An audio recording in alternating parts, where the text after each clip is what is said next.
इमारत तिथे वाढवून करून राहिलो. कोणता न्याय हा? कोणत्या पद्धतीने चाललंय?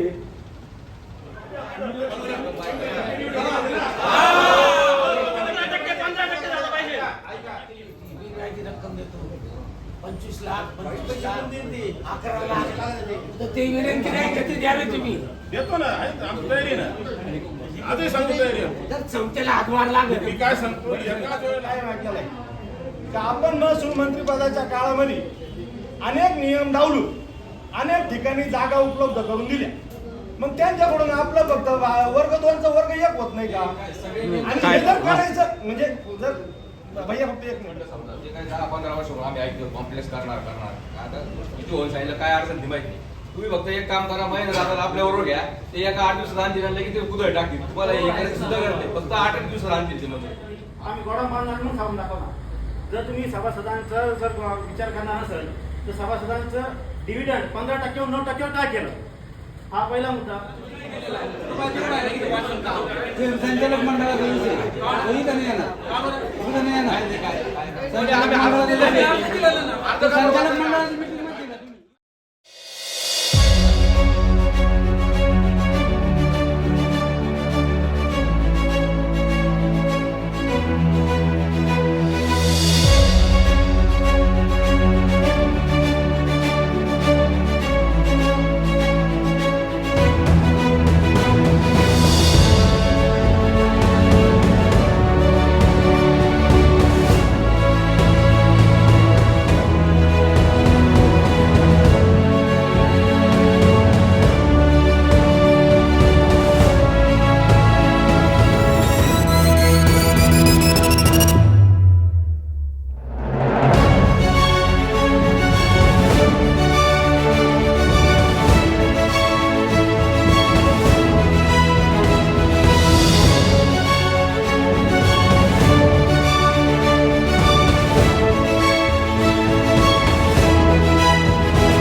गोडाऊनसाठी जागा घेतली.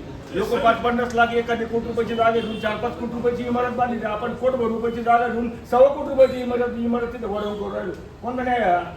कोणत्या पद्धतीने चाललंय? तुम्ही जर वाटतंय की इथं बिल्डिंग झाली पाहिजे, सोसायटीत नवीन बिल्डिंग झाली पाहिजे किंवा शॉपिंग कॉम्प्लेक्स झालं पाहिजे.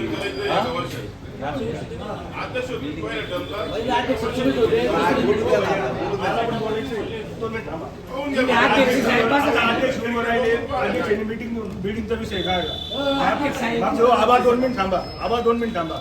मागच्या वेळेस स्वतः अध्यक्ष होते, विद्यमान चेअरमन होते, शिवाजी भाऊ गोंदकर होते. आम्ही चौघांनी पैसे द्यायचे कबूल केले होते ह्याच कॉम्प्लेक्ससाठी. आपल्या गावकऱ्यांनी सहकार्याने आमचे बोर्ड पण लावले होते. बडे साहेब आम्ही तुम्हाला मी वेळोवेळी संपर्क केला, आमचे बडे पैसे का घेतले का? मी तुम्हाला फोन केलेला आहे, मी तुम्हाला फोन केला, पैसे का घेतले नाही विचारलं. आम्ही विचारलं तुम्ही आता जर रेकॉर्ड आपण आपल्या संस्थेने जागा घेतली, गोडाऊनसाठी जागा घेतली.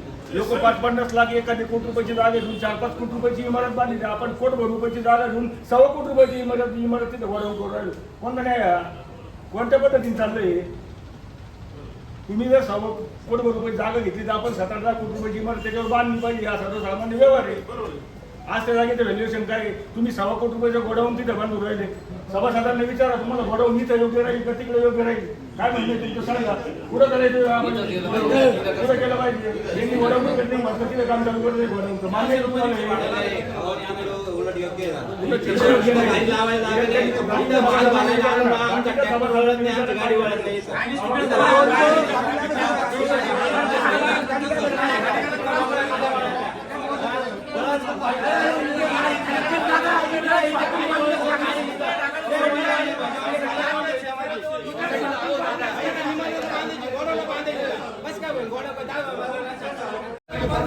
पंधरा टक्के द्या माझ्या डिव्हिडंड.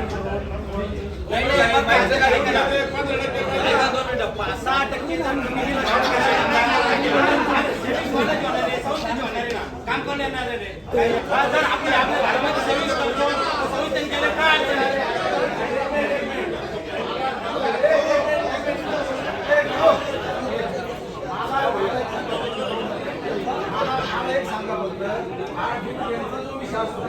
तो संचालक मंडळामध्ये चर्चेत येत असतो का नसतो?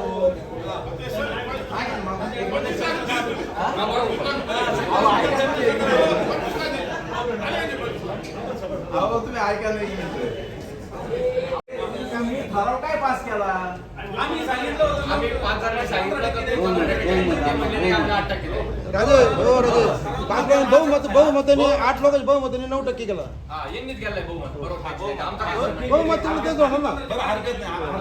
शेतकऱ्याला मान नाही का या 8 लोकांनी 15%चा 8% केला. या 8 लोकांनी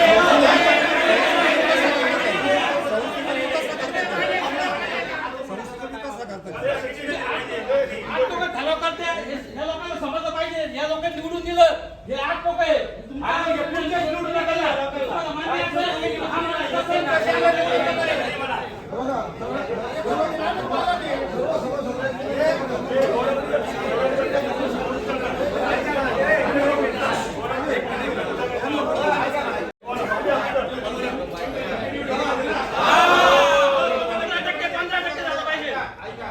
सगळ्या सभासदांचं मत ऐकून व्यक्तिशः मी अध्यक्ष जे मला काही तुम्ही बसवलं अध्यक्ष म्हणून, तर माझी सुद्धा वैयक्तिक इच्छा आहे, सगळ्यांची इच्छा आहे की आपण 10% झाला.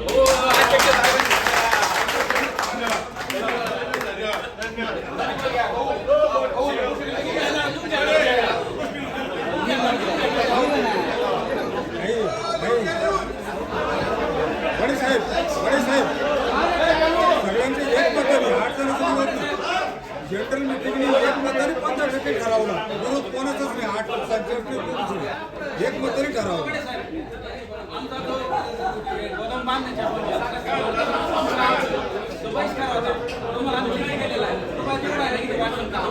संचालक मंडळाचा विषय कोणी तर नाही येणार. कुठं नाही येणार. संचालक मंडळाची मीटिंग मध्ये ना तुम्ही इथं नाही. आज संचालकांनी अर्ज दिलाय. विरोध आहे. हे लोकांना कसं कळलं?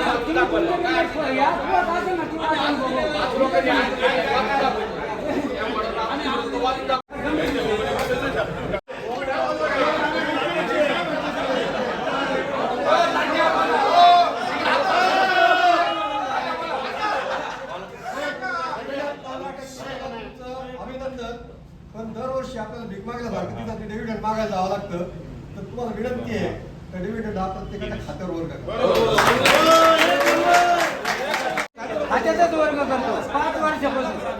ज्यांचा कोणाचा राहिला असेल त्यांनी जे खाते नंबर आणून गेलं तर काम आहे त्यांचं.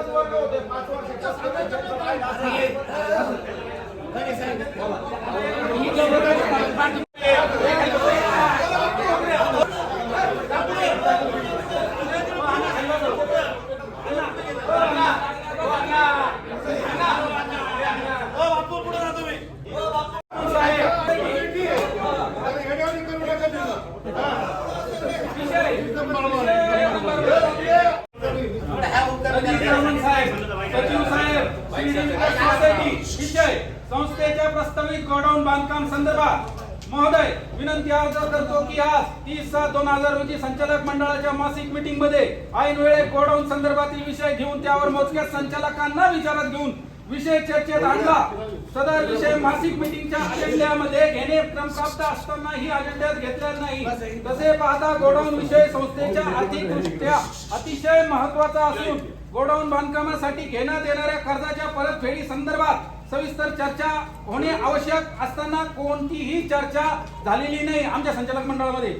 तसेच मोडकळीस आलेल्या कार्यालयीन इमारतीच्या जागेवर व्यापारी संकुल बांधणे क्रमप्राप्त असताना व्यापारी संकुलाचा विषय मागे ठेवून गोडाऊन बांधकामासाठी आग्रही असल्याचे निदर्शनास येत आहे.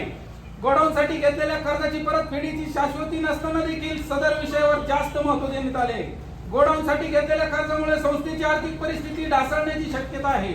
त्यामुळे संचालक मंडळावर कर्ज फेडीची जबाबदारी येऊ शकते. सदर गोडाऊनच्या विषयात सविस्तर चर्चा संचालक मंडळ विश्वासात घेऊन निर्णय घेण्यात यावा. तसेच न झाल्यास संस्थेचे आर्थिक नुकसान झाल्यास आम्ही खालील सह्या करणारे संचालक जबाबदार राहणार नाही. 1. बाळासाहेब रामचंद्र काटकर. 2. विजय ज्ञानेश्वर गोंदकर. 3. तानाजी अप्पासाहेब गोंदकर. 4. विकास भाऊसाहेब कोते. 5. नितीन पाराजी कोते. प्रत माहितीसाठी माननीय नामदार राधाकृष्ण विखे पाटील, माननीय सुजयदादा विखे पाटील, माननीय सहकार आयुक्त साहेब, माननीय डीडीआर साहेब अहिल्यानगर, माननीय AR साहेब राहता. अशा प्रकारे आम्ही नोंदवलेले मत आमचं. जो प्रस्ताव गोडाऊनचा जो आपण प्रस्ताव सादर केला, गोडाऊनचा जो प्रस्ताव सादर केला आपण तो मागच्या 3 वर्षापासून सादर केलेला आहे. तो किंवा 3 वर्षापासून त्या केंद्र शासनाची जी योजना आहे का जगातली सर्वात मोठी धान्य साठवणूक योजना, त्या योजनेच्या अंतर्गत नगर जिल्ह्याने पुणे डिव्हिजन मध्ये पहिला क्रमप्राप्त प्रोजेक्ट हा शिर्डी सोसायटीचा मंजूर झाला. का त्यांना त्यांच्या त्यांच्या बायलॉग मध्ये ज्या अटी शर्ती त्यांनी घातल्या तर 100 पैकी 98 मार्क आपल्या संस्थेला होते.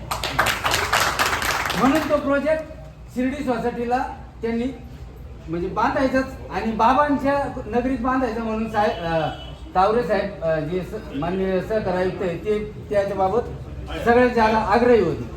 शिर्डीत चालू करायचा पहिला प्रोजेक्ट महाराष्ट्रातला. आता वसुली कशी हा सांगतो त्याच्यात या विकास भाऊ जसं म्हणले की संचालक मंडळाच्या मीटिंग मध्ये या विषयावर चर्चा नाही झाली. गेल्या 3 वर्षाचे प्रोसिडिंगचे झेरॉक्स मी त्यांना पुरवितो. ऐका ना तुमचं ऐकलं मी. तर मागील 3 वर्षापासून हा सलग विषय चालू आहे. त्याच्यानंतर ते जे म्हणतात ऐनवेळच्या विषयात विषय घातला, ऐनवेळच्या विषयात भूमिपूजनाचा विषय घातला. तो मी 8 संचालकांच्या सह्यांचा अर्ज घेऊन ते काय एकटा त्या 8 संचालकांनी बहुमताने माझ्याकडे त्याच दिवशी अर्ज दिलाय ऐनवेळच्या विषयात हा विषय घ्यायचा. बरं ठीक आहे, त्याचं नोंद घेतली त्यांनी, त्याच्याप्रमाणे समितीनं पुढे कारवाई केली काय असेल. आता गोडाऊनचा विषयाचं आर्थिक लेखाजोखा सांगतो का 1 कोटी 16 लाख रुपयाचा आपला हा गोडाऊनचा प्रोजेक्ट. 6000 स्क्वेअर फूट बांधकाम आहे. 6000 स्क्वेअर फूट बांधकाम आहे. त्याच्यात NCCF जी नाफेड ही जी केंद्र शासनाची एजन्सी आहे ती केंद्र शासनाची एजन्सीच्या निगराणीखाली ते सगळं कामकाज ते आपल्याला पुरं करून देणार आहे. 1 कोटी 16 लाख मध्ये 91 लाख रुपये आपल्याला 1% व्याजाने कर्ज देणार आहे. 1% व्याजाने संस्थेला 91 लाख रुपये कर्ज देणार आहे. त्याच्यानंतर जे 24-25 लाख रुपये आपल्याला संस्थेला स्वभांडवल त्याच्यात गुंतवायचं आहे का ते संस्थेने उभं करायचंय. त्याच्यानंतर त्यासाठी जे 91 लाख आपण कर्ज घेणार आहे त्याला 33.33 म्हणजे 27,50,670 रुपये एवढी सबसिडी मिळणार आहे त्या गोडाऊनला 91 पैकी. त्याच्यानंतर 1% व्याजाने पैसे झाले. त्याच्यानंतर सबसिडी मिळणार आहे. त्याच्यानंतरचा दुसरा विषय का नाफेड ते गोडाऊन 6 महिन्यामध्ये आपली मंजुरी झाल्यानंतर 6 महिन्यामध्ये आपल्याला बांधून देणार. बांधून दिल्यानंतर 6व्या महिन्यानंतर वर्षाकाठी 1,30,000 रुपये मेट्रिक टनाना म्हणजे आपलं गोडाऊन 1,000 मेट्रिक टनाचं आहे 1,30,000 रुपये आपल्याला महिन्याकाठी भाडं देणार. त्याच्यात ती वस्तू ठेवू अगर ना ठेवू त्याच्या दर महिन्याला 1,30,000 रुपये. त्याच्याबाबतचं ॲग्रीमेंटचं पत्र पण मी आणलंय. ते आपण ॲग्रीमेंटचा करार पण केलाय. हायरिंग इन्शुरन्ससाठी त्यांनी त्याच्याबाबत आपलं अभिप्राय बी मागितला. आपण जनरल मीटिंगची मान्यता दिली तर आपण हा अभिप्राय देऊ. तुम्ही म्हणले थांबून घ्या, थांबून घेऊ.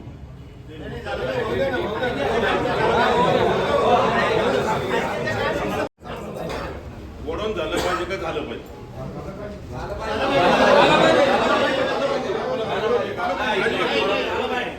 तिथं काय म्हणतो ताळमेळ बसला पाहिजे. ती योजना चांगली असेल तर काय आपलं म्हणणं नाही. संस्था अडचणी देणार नाही याची काळजी तुम्ही घ्यायची. बरोबर आहे का?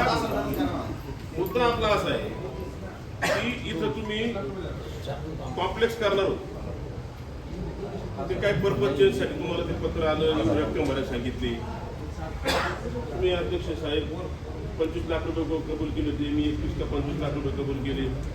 बाप्पांनी पैसे कबूल केले, नितीन दादानी पैसे कबूल केले. आपला हेतू एकच आहे. आपण काही विना अटीवर आपली संस्था आहे, आपली संस्था आहे. आपल्या संस्थेला आपले ते पैसे काहीतरी झालं तर काही जरी झालं तर शॉपिंग कॉम्प्लेक्स उभं राहिलं पाहिजे. जे गरजू सभासद आहे त्यांच्या मुलांना त्यांच्यासाठी इथं काहीतरी जागा उपलब्ध झाली पाहिजे, काहीतरी व्यवसाय करू शकतील असा आपला त्याच्यामागचा हेतू आहे. तर त्याचं काय झालं, ते का विषय मागं पडला, त्याचं उत्तर एक दिलं पाहिजे. गेल्या 3 वर्षापासून तुम्हीच म्हटले तर पहिल्याच वेळी तुम्ही अध्यक्ष होते. तुम्ही म्हटले की आपण 1 वर्ष निघू. तुमचा हेतू चांगला आहे. पण त्याचं पुढं काय झालं, संचालक मंडळ असं बडे साहेब असतील, काय केले यांनी पुढं, हा विषय महत्वाचा आहे. 3 वर्ष झाले, पुढं काय होणार. आता हे आपण ज्या संस्थेची मर्यादित बसतो महेंद्र दादा आहेत, त्यांनी ती मंजुरी आणली. आपल्या सगळ्या शिर्डीकरांची एक संस्था आहे ती एवढी. आता ह्या हॉलमध्ये बसतो आपल्याला कधी आपला हाऊस झाला नाही सोसायटीमध्ये. बरोबर गेले. आता इथं नवीन कॉम्प्लेक्स उभं राहणार. हे एकदम अभिनंदन सगळं हे संचालक मंडळाचं, दूध संचालक सगळ्याचं मी अभिनंदन करतो. मुद्दा एकच आहे, हे आपण अनेक वर्षापासून ऐकतो या ठिकाणी कॉम्प्लेक्स. नाना तुम्ही आज ज्ञानेश्वरराव आहे, सिनियर लोक आहेत, इथं सुभाष तात्या आहे. कधी होणार, काय अडचण त्याला? आमचं त्याला विरोध नाही, वडवला विरोध नाही, पण ते झालं पाहिजे ना. त्यासाठी तर आपण पुढे आलो होतो. त्याचं काय झालं, करा ते लोक. बरोबर गेले अजून काही बोलायचं. जो गोडाऊनचा विषय काढला आणि व्यापारी संपर्काचा विषय काढला, याची दोन्ही अर्ज 3 वर्षापूर्वी आपण दाखल केले होते संस्थेच्या वतीने. गोडाऊन ही सरकारी स्कीम होती, त्याच्यामुळे आपण त्याचा अर्ज केला होता. आणि व्यापारी संकुल ही आपल्या संस्थेची खाजगी मालमत्ता आहे. या जागेत व्यापारी संकुलासाठी 10 ते 15 वर्षापूर्वी विषय ऐकतोय. याचा पाठपुरावा मी चेअरमन असताना याचा पाठपुरावा केला तर आपली जागा वर्ग 2ची असल्यामुळे जागा ती वर्ग 1 करणं पहिले करून प्राप्त होतं, म्हणजे पर्पज चेंज करणं. तर त्यासाठी आपण मान्य जिल्हाधिकारी यांच्याकडे अर्ज केला, त्याचा पाठपुरावा केला.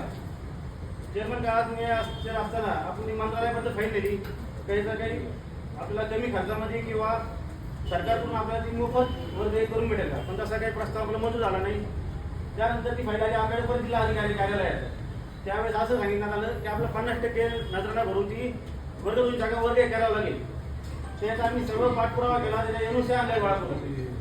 त्यानंतर आपला कार्यकाळ संपला, पण ती प्रोसेस चालू राहिली. त्या साक्षी या प्रमुख जागा बनतोय, आम्ही या पूर्ण प्रोसेसमध्ये संगत होतो. सगळं संचालक मंडळ संगत होतं, कोणी मागे राहिलं नव्हतं. पण माझा राजीनामा झाल्यानंतर ती फाईल त्याचा पाठपुरावा सुद्धा केला, तिने केला माहीत नाही मला.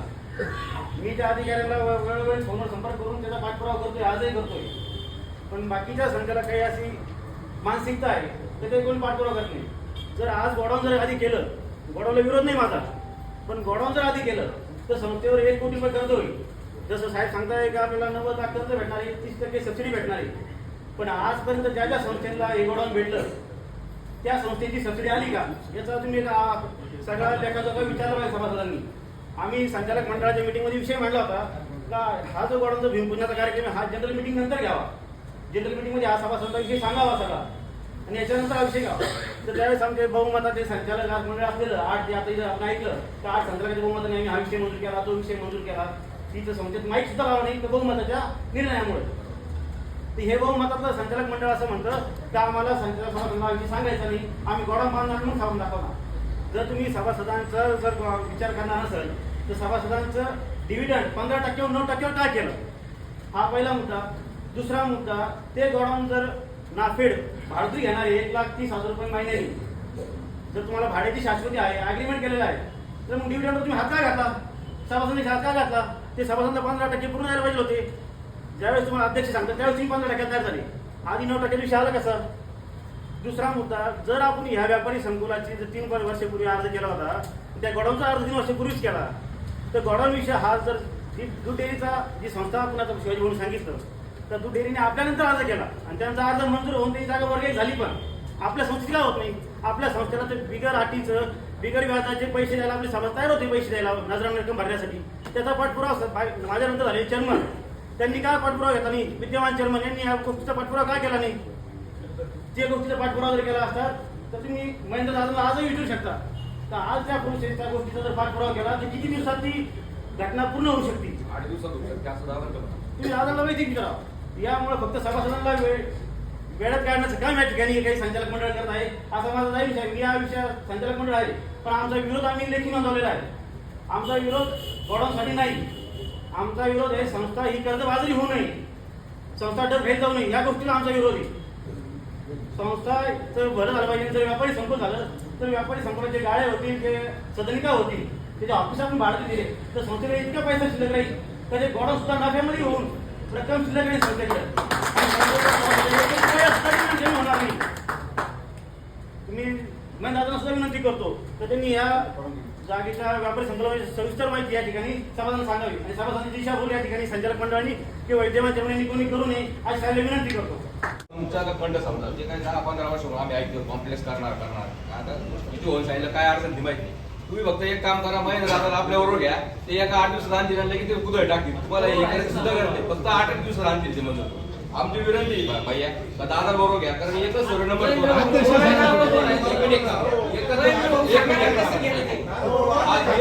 नंबर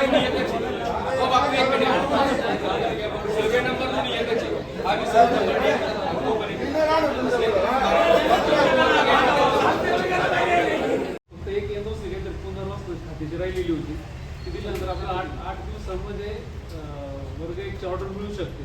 आणि आपण सगळे मंजूर होते, काय अडचण नाही.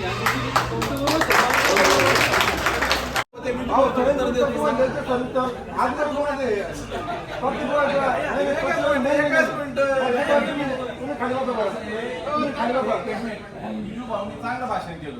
कोण? आबांचे चिरंजीव चांगलं भाषण केलं, चेअरमन होते सगळं. त्याच्यानंतर नितीन भाऊ बोलले, बरेच जण बोलले. पण ज्या विषयावर जे काय बोलले एक सदस्य म्हणून विजू बोलले, मी तुम्हाला सगळ्या सदस्यांना एकच सांग, निवडणूक लढवत असताना तुम्हाला ज्या ज्या सभासदांनी मतदान केलं तुम्ही निवडून आले त्या ठिकाणी, त्या सभासदांना काही देणं घेणं नाही. त्या सभासदांना तुम्ही काय भांडता काय करता त्याशी काय देणं नाही. त्यांना एकच माहिती की तुम्ही तिथं गेले ना गुन्हा गोविंदाला राहा आणि त्या सोसायटीचा विकास करा. विकास झाला पाहिजे. खरं अभिनंदन ठराव मांडला पाहिजे आपण 100% घेऊन टाका. तुम्ही शिर्डी सोसायटीने जे काही केलं दूध डेअरी ते सोसायटीने केलं पाहिजे. ठीक आहे, उशीर झाला असं हरकत नाही, जे झालं असं सोडून द्या, वाद घालू नका. बडे साहेब तुम्ही पुढाकार घ्या, महेंद्र दादा बरोबर घ्या आणि ती बिल्डिंग कशी उभी राहील याची खात्री. तुम्ही जे आता मुद्दा मांडला एकदम योग्य आहे. काका जे आता आमचे सुद्धा जे म्हणजे 8-5 का झाले त्याचंही कारण माझ्याकडे. मला सांगा, तुम्ही एवढ्या हिरिरीने विचारू राहिले सभासदांची सभासदांची, कोणता सभासद तुम्हाला म्हणलं हे 8 बाजूला कारण 5 वाजता? पहिला मुद्दा एक. दुसरा मुद्दा, तुम्ही जे म्हणून राहिले आता असं होणार तसं होणार. आदरणीय आबा जगताप प्रतापभाई जगताप आहे तरी माहीत नाही, ज्यावेळेस सचिव साहेबांनी आम्हाला ती नियमावली वाचून दाखवली, त्याच्यातला 27 नंबरचा कलम असा आहे क्लॉज, हा संस्थेचे जे संचालक आहे ती भरा आणि नका भरू. जे कोणी त्या काळात सभासद संचालक असेल त्यांच्या उत्तरावर मोजे पडणार. हा विषय मी अध्यक्ष साहेबांना मीटिंगमध्ये घेताना टिप्पणी करायला लावलं होतं. त्यांनी माझा विषय सोडून दिला. दुसऱ्या सरकारचा विषय आमचा एकच होता. हे जे आता विजू भाऊनी सांगितलं यांनी गोडाऊन बांधलं. नाही तर आबाचं गोडाऊन आत्ता 8 वर्षानंतर पहिल्यांदा उघडलेलं आहे. हे जे म्हणताना आम्हाला हे देणार ते देणार मान्य आहे. आमच्या त्यांचं खूप अभिनंदन. अग्रीमेंट केलं त्यांचंही अभिनंदन. कुणाला आम्हाला घेतलंय नाही खूप तरी अभिनंदन. दुसरी गोष्ट हा मुद्दा मेन होता ना. त्यावेळेस दादा असेल आम्ही असेल विजू भाऊ असेल सगळे बरोबर काम करीत होतो. आम्ही बाजूला झाल्यानंतर यांनी आम्हाला बाजूला ठेवून पुढं का गेली हा विषय महत्वाचा आहे. दुसरी गोष्ट जे आता साहेबांनी सांगितलं साहेबांना माझी विनंती राहील तो जे आपल्याला ते कर्ज देणार आहे ते नियमावली काय आहे ती साहेबांनी यांना वाचून दाखवा. संचालक मंडळ म्हणतो झालं पाहिजे आमचा विरोध नाही झालंच पाहिजे पण नियमावली काय दिलेलं वाचा शर्ती अटी पाहून मग पडा. संस्थेच्या नवीन गोदाम प्रस्तावावर चर्चा आणि माननीय आता शेवटचा विषय माननीय अध्यक्ष साहेब यांच्या पूर्व परवानगीने ऐनवेळी येणाऱ्या विषयावर चर्चा करतो. वाचून दाखवतो. माननीय चेअरमन सचिव शिर्डी विकास सोसायटी शिर्डी विषय वरील विषयाच्या अनुसरून आपणास विनंती करतो की संस्थेच्या मालकीच्या अनेक व्यवसाय गाळे आहेत. ते गाळे सभासदांना किंवा त्यांच्या मुलांना व्यवसाय करण्यासाठी द्यावे. तसेच मागील जनरल मीटिंग ठरावानुसार जुना ऑफिस गोडाऊन पाडून त्या जागी नवीन शॉपिंग कॉम्प्लेक्स बांधणे अनिवार्य असताना गोडाऊनचे भूमिपूजन करून गोडाऊन बांधण्याचा संचालक मंडळाचा अट्टहास का कृपया याबाबत सविस्तर उत्तर देण्यात यावे. तसेच संध्याकाळी संस्थेच्या परिसरामध्ये ज्या गाड्या लागतात याची स्वतंत्र नोंद अहवालात करावी. अर्जदार नानासाहेब शिंदे. त्याच्यानंतर दुसरा एक अर्ज आहे विषय संलग्न आहे दोन्ही पण. माननीय चेअरमन सचिव शिर्डी विकास सोसायटी वरील विषयाचा अनुसरून आपणास विनंती करतो की संस्थेच्या मालकीचे अनेक व्यवसाय गाळे आहेत. हे गाळे सभासदांना किंवा त्यांच्या मुलांना व्यवसाय करण्यासाठी द्यावे. तसेच मागील जनरल मीटिंग ठरावानुसार जुना ऑफिस गोडाऊन पाडून त्या जागी नवीन शॉपिंग कॉम्प्लेक्स बांधणे अनिवार्य असताना गोडाऊनचे भूमिपूजन करून गोडाऊन बांधण्याचा संचालक मंडळाचा अट्टहास का याबाबत सविस्तर उत्तर देण्यात यावे. अर्जदार दत्तू नामदेव कोती. परत मी एका विषयाची उजळणी करतो. गोडाऊन बांधा पण गोडाऊन बरोबर हे कॉम्प्लेक्स सुद्धा लगेच सुरू झालं पाहिजे. काही गोष्टी मी समजून घ्या. अधिकृत त्याच्या परमिशन घ्या. त्याची काय झालं म्हणजे 1,37,00,000 अर्जंट भरा तातडीने त्याचं ते पर्पज चेंज करू. दुसरं असं तुम्ही ज्या वेळेला घोषणा केली होती मी व्याजी रक्कम देतो 25 लाख 11 लाख तर ते विनंती नाही का ती द्यावी तुम्ही. देतो ना आमची तयारी ना आजही सांगतो तयारी. तर संस्थेला हातभार लागेल. मी काय सांगतो एकाच वेळेला परत मी एका विषयाची उजळणी करतो. गोडाऊन बांधा पण गोडाऊन बरोबर हे कॉम्प्लेक्स सुद्धा लगेच सुरू झालं पाहिजे. काही गोष्टी मी समजून घ्या. अधिकृत त्याच्या परमिशन घ्या. त्याची काय झालं म्हणजे 1,37,00,000 अर्जंट भरा तातडीने त्याचं ते पर्पज चेंज करू. दुसरं असं तुम्ही ज्या वेळेला घोषणा केली होती मी व्याजी रक्कम देतो 25 लाख 11 लाख तर ते विनंती नाही का ती द्यावी तुम्ही. देतो ना आमची तयारी ना आजही सांगतो तयारी. तर संस्थेला हातभार लागेल. मी काय सांगतो एकाच वेळेला सर्व्हिसला 17 वर्ष सर्व्हिसला 17 वर्ष शिर्डीत 16 माझं रिटायरमेंट किती तुमची रिटायरमेंटला माझं काय नाही कधी आहे रिटायरमेंट 58 आहे. मग आता किती बाकी राहिले.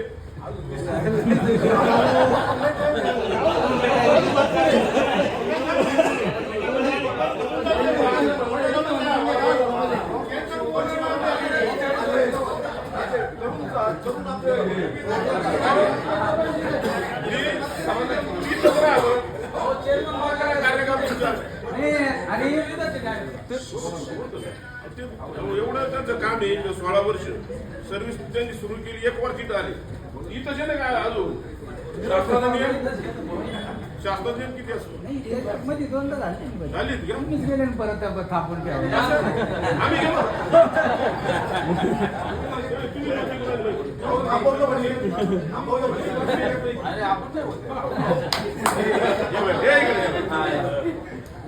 पुढे घ्या पुढे सभासदांना चिवडा देत राहतो. यावेळेस तुम्ही बंद काय केला तो चिवडा?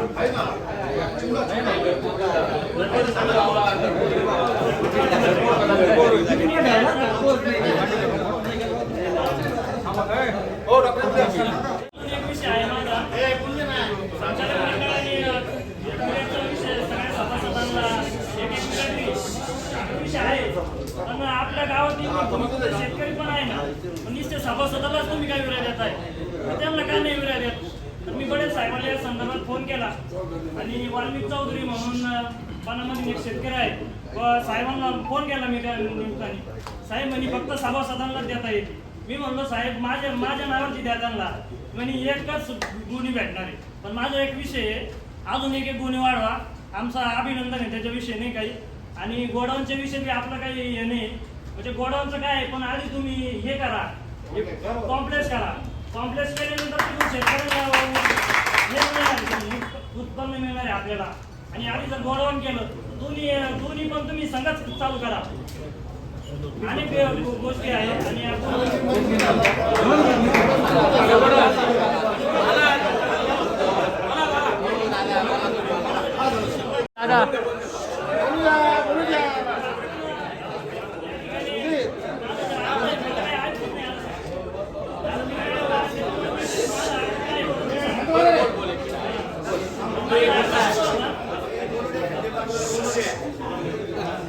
मला अर्ज असा होता 3 वर्षापासून 4 वर्षापासून तो अर्ज करतोय, पण कोणत्याही प्रकारे तिथं त्या अर्जाला तुम्ही उत्तर द्या. मागच्या वेळेस काही मिळालं नाही, यावेळेस तुम्ही दिलं त्याबद्दल माझे तुमचं अभिनंदन आहे. पण वारंवार तोच अर्ज करून आणि तुम्ही काय करताय, जे सभासद आहे काही अहवाल जात नाही, मग त्याची सही घ्या तुम्ही. अहवाल त्याच्याकडे कसं जात नाही, फोटो काढायची काही गरज नाही आपल्याकडे भैया साहेब. गंमत केली.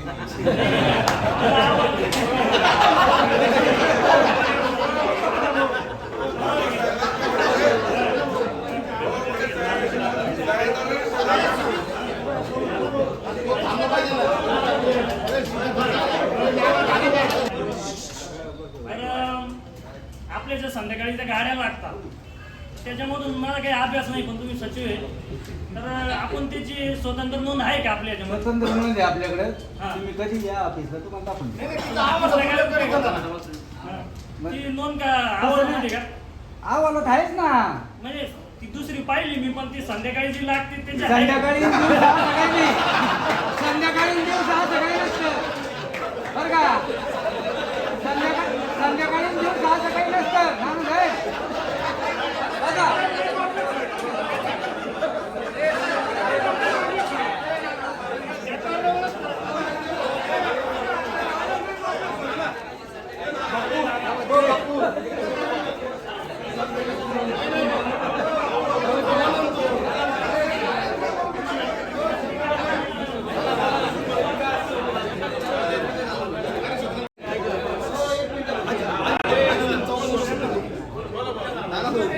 संध्याकाळची गाडी ना नाना भाऊला नाही दिसली, ती दुसऱ्याला दिसली. ते दुसऱ्याला ज्याने तुला बोलावलं होतं ना त्याचं नाव इथं तू सांग.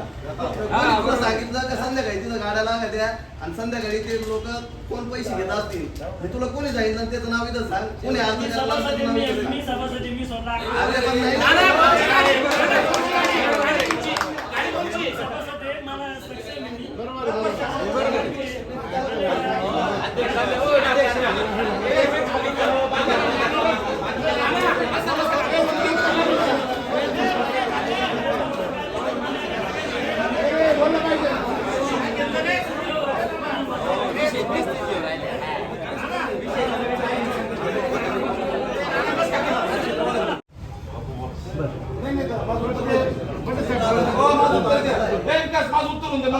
दादाने जो मुद्दा मांडला आहे त्यात आमची पण मागणी अशी आहे, म्हणजे आजूबाजूला क्षेत्र आहे शिर्डी लगतच्या, तर त्यांना पण सभासद करून आपली जी संस्था आहे ती मोठी झाली पाहिजे.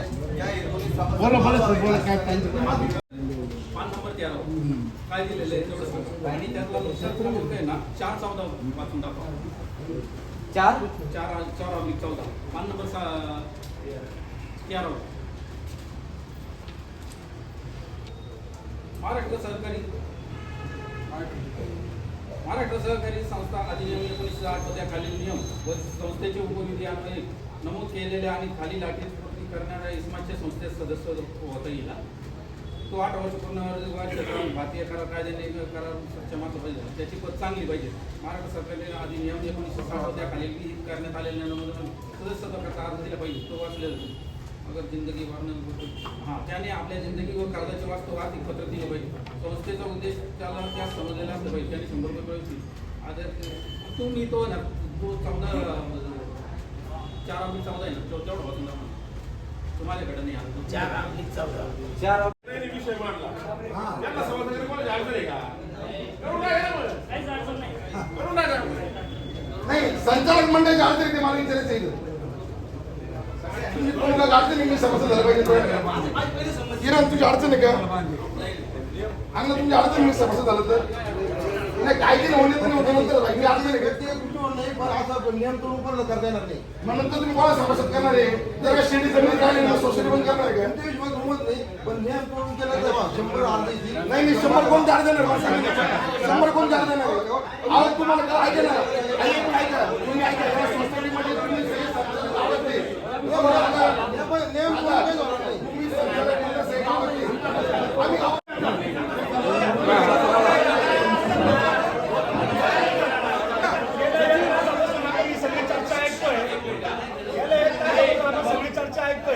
आम्ही गोडाऊन झालं पाहिजे, कॉन्ट्रॅक्ट झालं पाहिजे, सगळं झालं पाहिजे. मी सभासद झाल्यापासून ऐकतो तर त्या बिल्डिंगच्या जागी सभासद कॉन्ट्रॅक्ट झालं पाहिजे.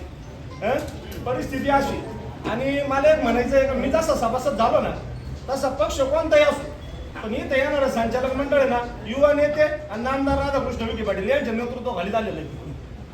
आणि 2 वर्षापासून मी भाषणांमध्ये युवा नेत्यांच्या 2 एक शब्द कायम ऐकलेला आहे का आपण महसूल मंत्रिपदाच्या काळामध्ये अनेक नियम डावलून अनेक ठिकाणी जागा उपलब्ध करून दिल्या. मग त्यांच्याकडून आपलं फक्त वर्ग 2चा वर्ग 1 होत नाही का? आणि हे जर करायचं म्हणजे जर भैया फक्त 1 मिनिट बरं का, तर होत नाही का? तेवढी म्हणजे गावातली एकमेव मूळ शिर्डीकरांची संस्था असलेली संस्था आहे आणि तिच्यासाठी हा विषय खूप छोटा आहे त्यांच्यासाठी, कारण ते काही करू शकते. ही सगळ्यांची मानसिकता आहे आणि आम्ही विरोधक असलो तरी आम्ही ती मान्य करतो तर त्यांची ती क्षमता आहे. मग त्यांच्या क्षमतेचा वापर करून संस्थेनं ते का बरं करून घेतलं नाही? पहिली गोष्ट का संचालक मंडळाची इच्छा नाही या हातगाड्या काढून कॉम्प्लेक्स उभं करायची. हा महत्वाचा विषय. का त्या हातगाड्यांचं काही पुनर्वसन करायचं का? त्याच्यासाठी ते पेंडिंग राहिले. माझं म्हणणं आहे का जर संचालक मंडळाने मनावर घेतलं आणि ते फक्त त्यांच्या नेत्यांकडे 1 दिवस जाऊन बसले तर माझ्या मते दुसऱ्या दिवशी वर्ग 2ची जमीन वर्ग 1 होईल आणि कॉम्प्लेक्सला सुरुवात होईल आणि सभासदांच्या मुलांना तिथं धंदेमानी करते. मी सांगतो तुम्हाला, तुम्ही तिथला अभ्यास करा. सभासदांच्या मुलांना का बरं तिथं धंदा करून दिला जात नाही तेच कळत नाही. 2200 सभासद आहे. 2200 सभासद. 2200 सभासद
तुम्हाला विनंती आहे, आता जो काही सुजितने सभासदाचा विषय मांडला त्याचा या ठरवून तुम्हाला सर्व मंजूर द्यायला तुम्ही तयार आहात ना? घेऊन टाका. फक्त शिर्डी घेऊन टाका. ठराव करा. निमगावची लोकांची आहे, नांदुरकीची आहे. ठराव करून घेताना सभासद करून टाका. मला प्रोसिडिंग द्या, मला कोर्टात जायचंय. मला प्रोसिडिंग विचारलं पाहिजे. करून घ्या. बरे. हो, बरे.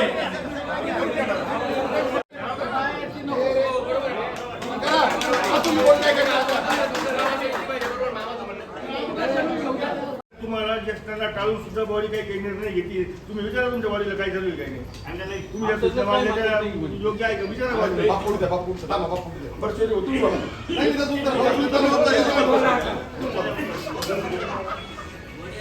ज्येष्ठ आहे इथं बसलेले सगळ्यांना मंजुरी नाही. हा मंजूर आहे, त्यांनी सांगितलं सगळ्यांना मंजूर आहे. संचालक मंडळाचा ज्येष्ठांची मान्य आहे का हे? संचालक मंडळाला विचारा. सगळ्यांना मंजुरी आहे ना. आपल्याला मंजुरी आहे.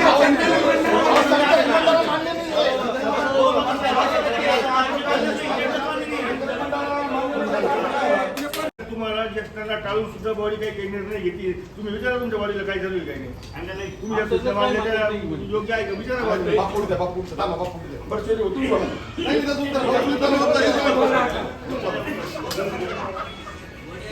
ज्येष्ठ आहे इथं बसलेले सगळ्यांना मंजुरी नाही. हा मंजूर आहे, त्यांनी सांगितलं सगळ्यांना मंजूर आहे. संचालक मंडळाचा ज्येष्ठांची मान्य आहे का हे? संचालक मंडळाला विचारा. सगळ्यांना मंजुरी आहे ना. आपल्याला मंजुरी आहे.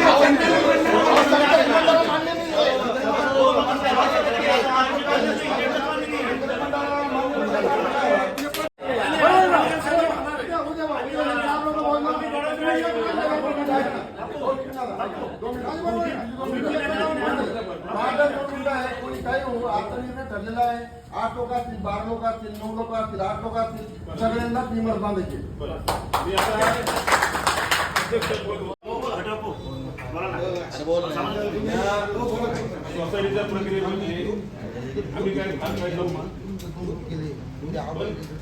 आता जे काही गेल्या 3 वर्षापासून एक सभासद बोलून ही संस्था आपल्या शिर्डीच्या भूमिपुत्रांची संस्था आहे. जशी महेंद्रदादा जिथली खूप संस्था आहे तशी ती आपली शिर्डी कार्यकारी सोसायटी आहे. संस्थेचं हित या हिशोबाने आपण कामकाज केलं पाहिजे. आता बापूंनी सांगितलं की 6 महिन्याला संचालक म्हणून इथं झालं काय माहितीये का, कामकाज त्या संस्थेचं करण्यापेक्षा राजकारण होतं हे थांबवलं पाहिजे. संचालकांनी एकत्रित राहिलं पाहिजे का राहिलं पाहिजे. मतभेद असू शकतात, आपण सगळे राजकारण ते पाहतो.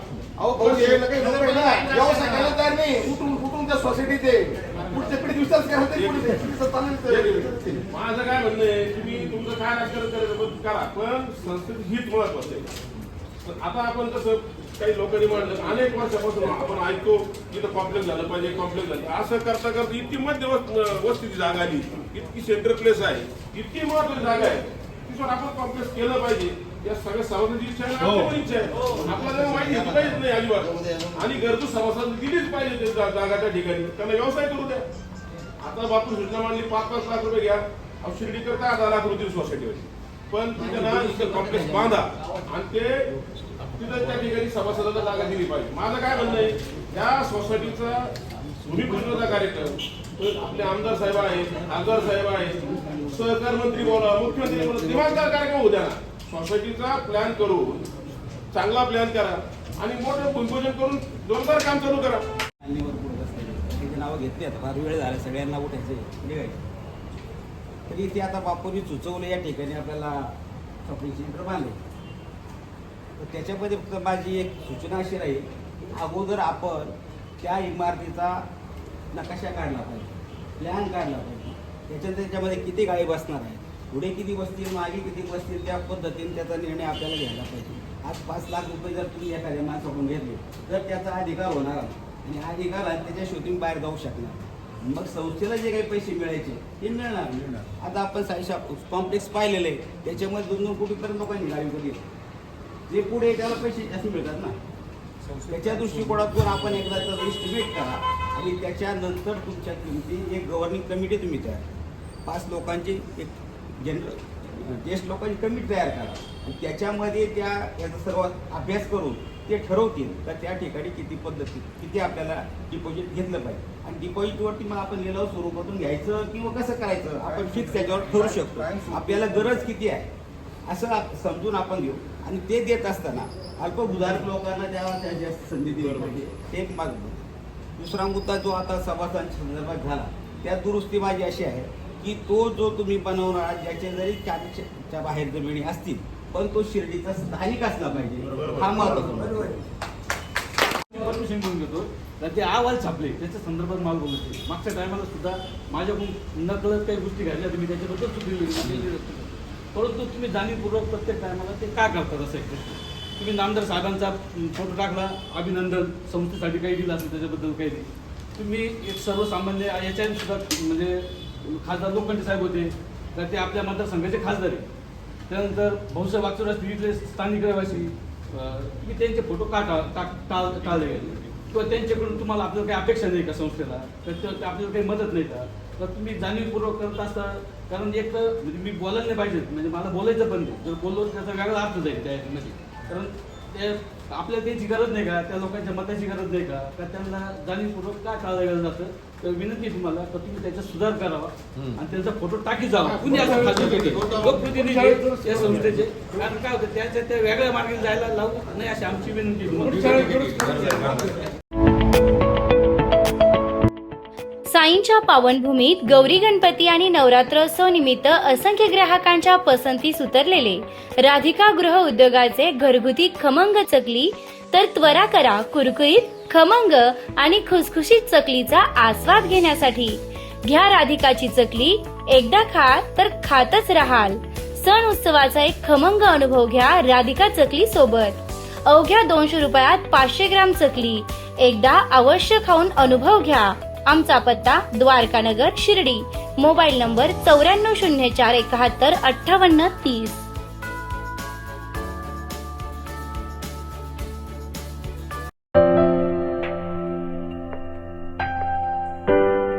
खुशखबर खुशखबर खुशखबर.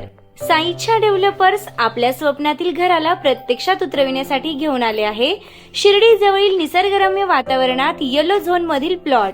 नगर मनमाड रोड पासून अवघ्या 200 फुटांच्या अंतरावर. साईबाबा मंदिर बस स्टँड 5 मिनिटांच्या अंतरावर. स्ट्रीट लाईट ड्रेनेज प्रशस्त रस्ते बांधकामासाठी सुयोग्य जागा. जलद विकसित होणारा निसर्गरम्य परिसर. ठिकाण डीमार्ट मॉल जवळ शिर्डी साकुरी शिवरस्ता शिर्डी. संपर्क श्री शुभम वेणुनाथ गोंदकर पाटील. मोबाईल क्रमांक 9767 0 6 66 85.